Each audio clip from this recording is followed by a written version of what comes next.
Alright, so this is going to be a video about the new Xbox One that's coming out, or is rumored to come out.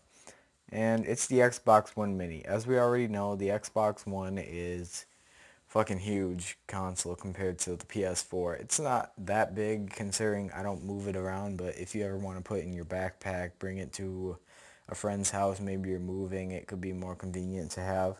But I personally have not moved my Xbox One since I've got it. But here's the thing. The new mini console is supposed to be a third of the size of the original Xbox One, which I'm not sure if a third of the size of the Xbox One is still smaller than the PS4. I think it may be. But here's the thing. It's going to be disc-free. And I don't know why. There's two parts of me that think this is a good idea. There's one part that thinks it's good and one part that thinks it's bad. Here's my good part of it, which I'll say first. This is great for anyone that buys their Xbox One to watch movies. If this is a cheap console, like, I'm not sure how much this would cost. 300, 200 maybe? Maybe, maybe if this costs like 250, 300, because I believe the Xbox One's now 350, so maybe if this is 250 or 2, if this is 250, 200, maybe even 300, I can't see that because you could just pay 50 more. So maybe 250 for this. You've got a winner right here. It will do everything the same as the original Xbox One, but you're going to have to buy your games online. So if you're a hardcore PC gamer and you get everything off of Steam and Origin, I could honestly see myself, not myself, I'm not really a big PC gamer, but I could see a PC gamer going out and get this just to try out a couple console games, and they're already used to downloading them, and they don't care about sharing them with others, so that's not a problem to them.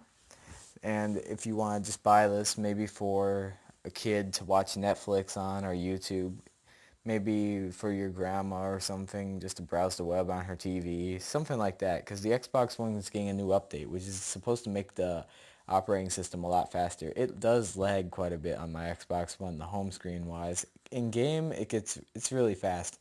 It's kind of like my old Samsung phone I used to have. No lag when playing apps or games, but going around the home screen was kind of slow. Yes, you could get different launchers, but beyond the point.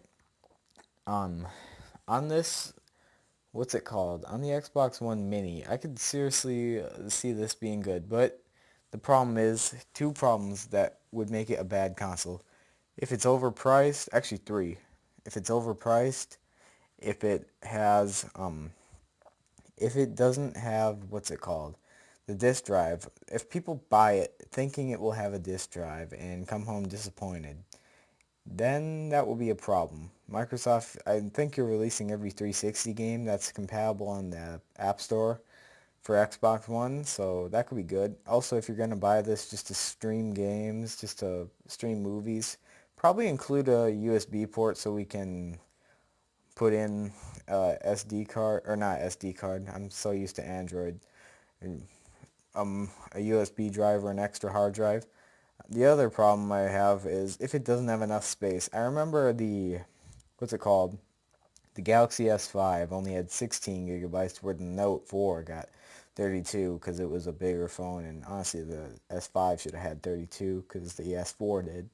But if they have not a lot of space in here because it's a smaller console, I hope they don't, because 500 gigabytes, I'm running out on both my consoles, so that's a problem. I may talk about that in another day, but the other problem, actually not really. If people buy this knowing it won't have a disk drive, maybe if you include a couple downloadable game like codes with it and make game codes bigger and start advertising downloadable games more, I could seriously think people would buy this. Like, not everyone will go buy this. Not everyone that likes that. Of course, there's people that still like to trade in their games. Even I trade in my games, and I like the physical copies. I like to go through my collection in my shelf where I have all my PS4 and Xbox One games. I kind of like doing that, and it's kind of fun, so I like that. But if you would rather just have it in software-wise, takes up less space, maybe you live in an apartment or a smaller house, this could be a great idea. And especially if you want to just watch movies or something, I would recommend this over like a Fire TV or something, or the new Apple TV, which is supposed to get App Store support. So this could be a good competitor against that. So if anyone's freaking out about the um, not having a hard drive, or not a hard drive, a disk drive, that's what I think this console will be for. This is actually supposed to come out in later this year, and I believe October, when they're releasing their new Lumia phones and the Surface Pro 4, which that should be cool. I always thought the Surface tablets were really cool, so that's all I really have to say. Also, they're releasing their Band 2 fitness wearable, so that's all I really have to say, and bye.